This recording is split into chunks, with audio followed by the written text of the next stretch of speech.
ঢাকাকে ক্লিন ও green city করার প্রতিশ্রুতি দিয়েছেন ঢাকা উত্তর সিটি কর্পোরেশনের প্রশাসক শফিকুল ইসলাম খান মিল্টন। সকালে রাজধানী উত্তরায় ক্লেমেনের পরিবেশ বান্ধব প্ল্যাটফর্ম গ্রিন ওয়েভের আয়োজনে বৃক্ষরোপণ কর্মসূচির উদ্বোধন করা হয়।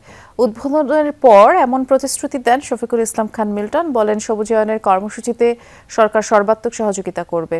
আর ঢাকা উত্তর সিটি কর্পোরেশন 5 বছরে 5 লাখ বৃক্ষরোপণের উদ্যোগ নিয়েছে। এর মধ্যে 55,000 বৃক্ষরোপণ সম্পন্ন হয়েছে। এ সময় মনে করিয়ে দেন, পুরো দেশে 5 বছরে 25 কোটি বৃক্ষরোপণের ঘোষণা দিয়েছেন প্রধানমন্ত্রী। একই সাথে ঢাকাকে পরিচ্ছন্ন রাখার লক্ষ্যে সর্বোচ্চ চেষ্টা করবে সিটি কর্পোরেশন।